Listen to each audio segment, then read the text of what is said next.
This evening's class is agency and partnership law, and it's really about issues of authority for employees, for contractors, independent contractors, things of that nature. And so, Okay. nobody can ever get enough of hearing lawyers talk, so I'm happy to contribute. Well, it's really kind of twofold. The short answer is through Jim Dieter. Jim and I have a mutual friend who is a roommate of mine from college, who lives very near Jim, and they've been good friends for some time.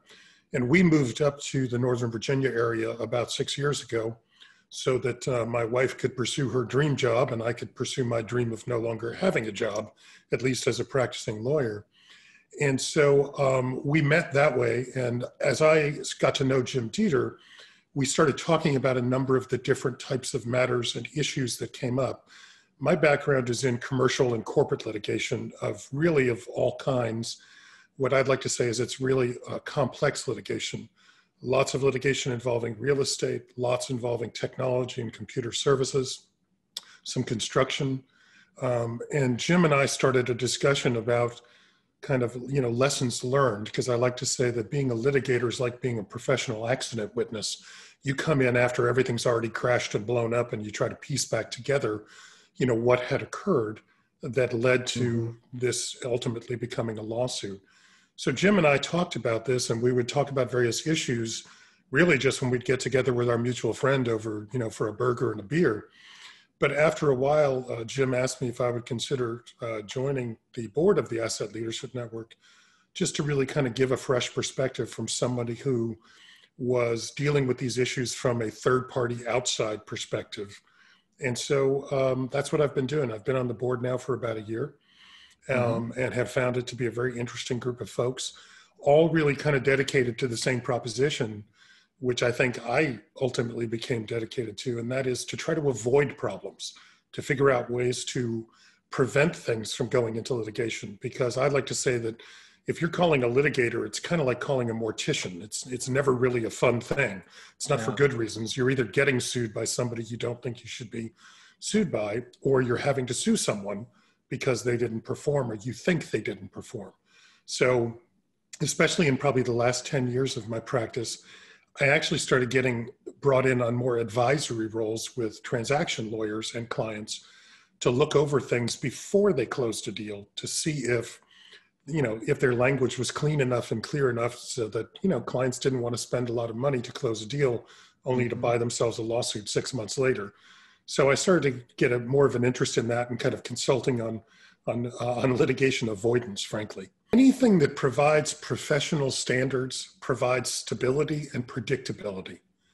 And when both sides to a transaction, regardless of whether it's about a building, about a piece of software, or about, really anything else, the more that they understand each other's positions, the more that they understand how they are operating, the less likely there is to be a dispute. I used to say that if you give me a 150-page contract, I'll find you an argument. But if you give me a 5-page contract that is simply, cleanly, and professionally written, it's a lot harder because the expectations are more properly set between the parties as to how they're actually going to go forward. And what I see with ALN is a group that is dedicated to professionalizing the standards for how to acquire and manage and dispose of all different kinds of assets. And frankly, those are the kinds of matters that led to the disputes that I was involved in for close to 30 years. Oh, you mean the virtual backgrounds in the Zoom? Yeah. Oh, I thought you meant about my personal background, because of course I can talk about that forever. No, I teach a class, and in fact, I'm teaching a class later this evening in agency and partnership law. And so one of the things I try to do, since my class in this age of the pandemic is not in person, but is over Zoom, my class is at Thursday night at 7:45 to 9:30. So I'm trying to keep people interested and engaged. So I play around with the virtual backgrounds and have a little ongoing trivia contest with my students between cases where I will flash up a different background, say, of a different movie, and ask them to identify which movie I appear in. For example, this little image here, and I will offer a little reward to anyone who can identify what movie this particular scene appears from. Amber Probert has got it for somebody. Amber Propert has got it immediately. Independence Day. That was quick because this is a little lesser known scene. And since most of my students are younger, I frankly don't mind using some older movies that I'm not sure whether they've seen or not. But that was a good quick response. I'm not sure my students this evening would respond as quickly. Okay, but I do that throughout the class. A little bit about your education approach. Sure. Well, having been a trial lawyer for 29 years, your job really is to be a teacher because you're supposed to talk to a group of people, an average jury or an arbitration panel or a judge who don't know and frankly don't care much about what your dispute's about.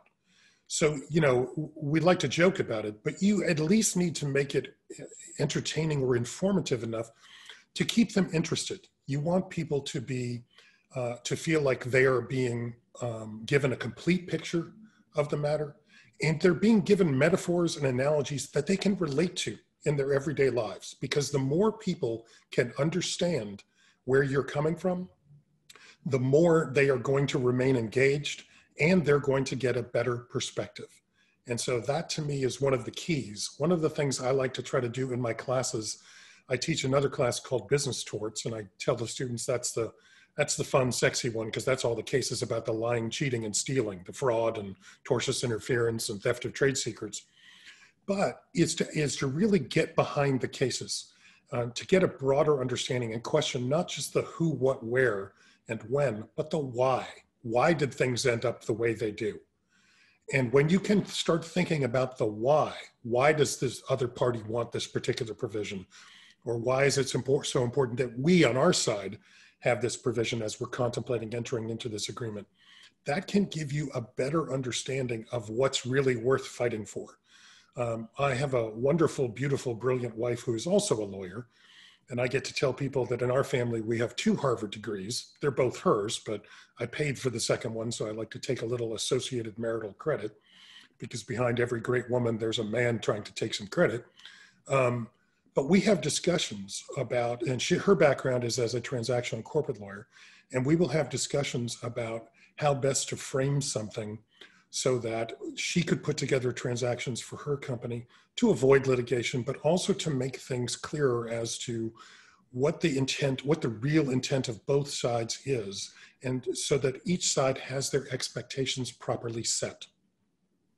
And that to me is what ALN does, because the broader these operating standards can be disseminated, then the more likely it is that you're going to end up with more and more professionals who understand better where the other side is coming from, what they're trying to do, and why they're trying to do it in a professional way that allows both parties to get the maximum benefit out of the transaction they're making, as opposed to wasting time nitpicking and fighting about things later. I think it would be worth pursuing maybe making presentations at some of the legal conferences, especially some of the continuing legal education conferences in particular practice areas. For example, an obvious one would be real estate, but another one would be intellectual property, and another would just be commercial transactions, so that the perspective that asset managers could bring to the table could help the lawyers better understand and have a more practical perspective of what the client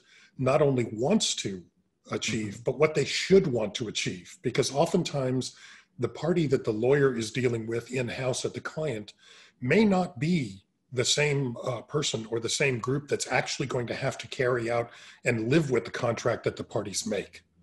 And so the more that the lawyers understand the practical operating realities of the business, the better.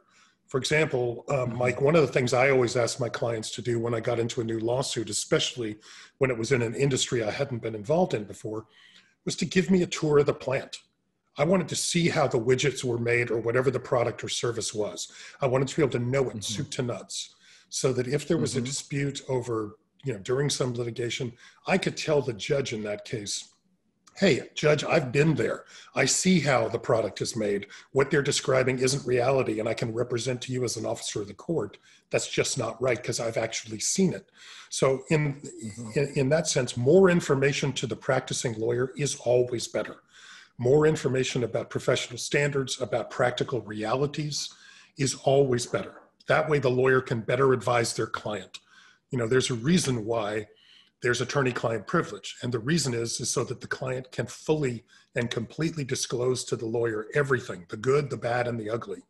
That way, the lawyer can give their best advice. If they don't have all the information, well, then the quality of the advice suffers. So ALN could bring additional information, additional professional standards and applications to the legal industry to better understand what their clients are trying to achieve.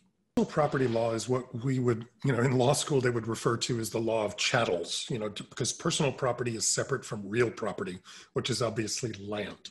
But personal property can encompass anything from, an actual physical object like your laptop computer, but also to your intellectual property, your trade secrets. That's personal property as well. And so, the law of personal property is fairly consistent from state to state. There are basically all kinds of tort law that will provide for the theft of personal property or the misuse of personal property. Not to mention there's obviously also criminal implications depending on what kinds of personal property are involved. For example, I had a case involving the sabotage of a software update for a very large company. And so there was actually a criminal intent to destroy the personal property of the client. And so that not only involved civil matters, and civil matters are primarily matters between private parties, and they primarily deal with the transfer of money damages. And they have a much lower burden of proof. It's preponderance of the evidence. And you hear these phrases and you hear beyond a reasonable doubt.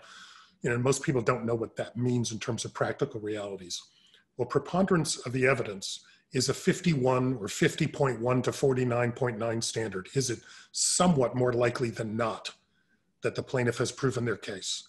That's a lot easier burden to meet than a criminal standard where it's beyond a reasonable doubt. There you're talking about 95 to 99% is what the prosecutors have to reach across and do. So most personal property issues might concern civil law.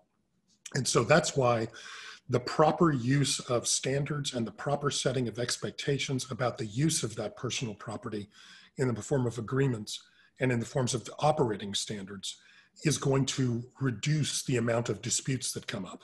Sure. I did a number of, for a long time, a very large foreign defense contractor actually, but owned US operations in Fort Worth, Texas, was a client of mine. And so we would have a number of issues come up.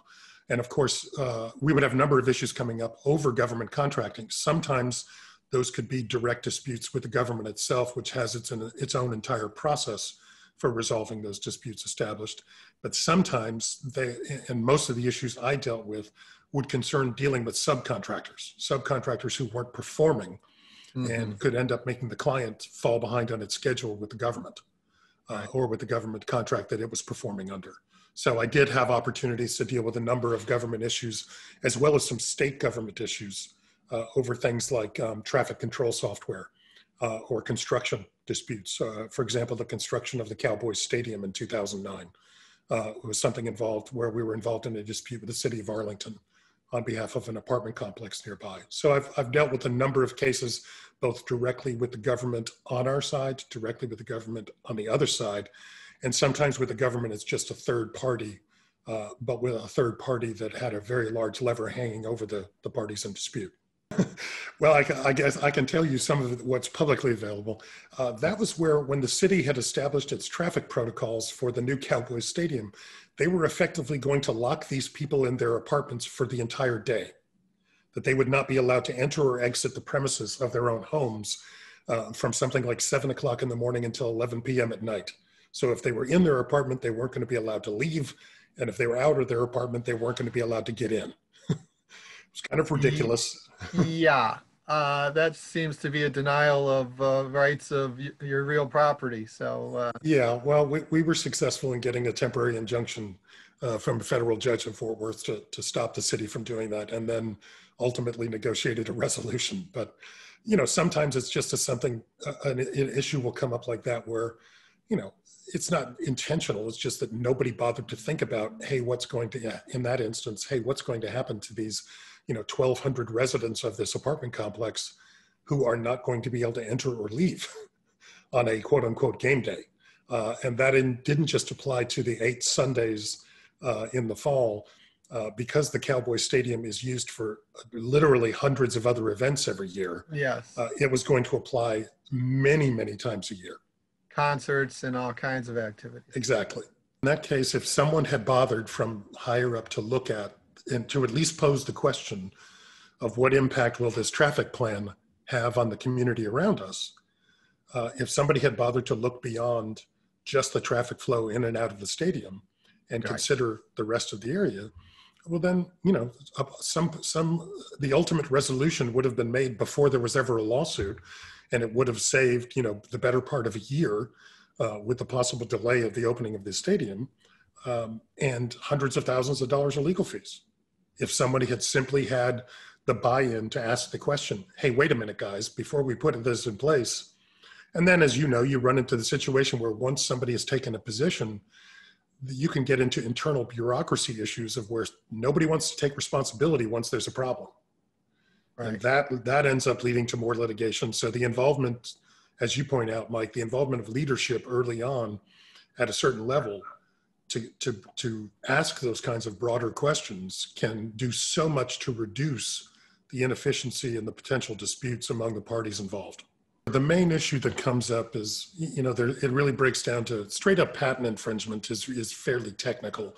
Patent infringement is when a third party is going to claim that your product or your service, depending on how it was patented, violates a pre-existing patent.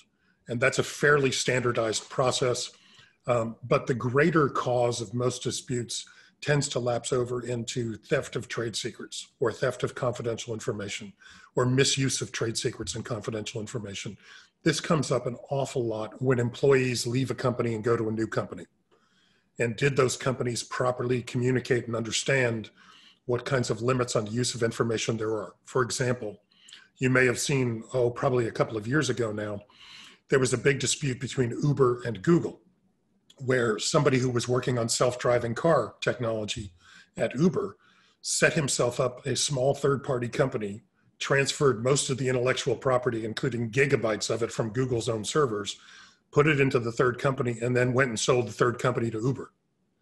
And then Google and Uber got into a big fight. And you know, you can go back and forth about what the particulars were, but in that case, you could really talk to both sides, Google and Uber, and say, wait a minute, guys, what are you doing in your systems and in your protection of your tangible property to make sure that one, your tangible property isn't being taken and misused, or two, that somebody isn't bringing you property that they don't have proper rights to and don't have the right to bring to you?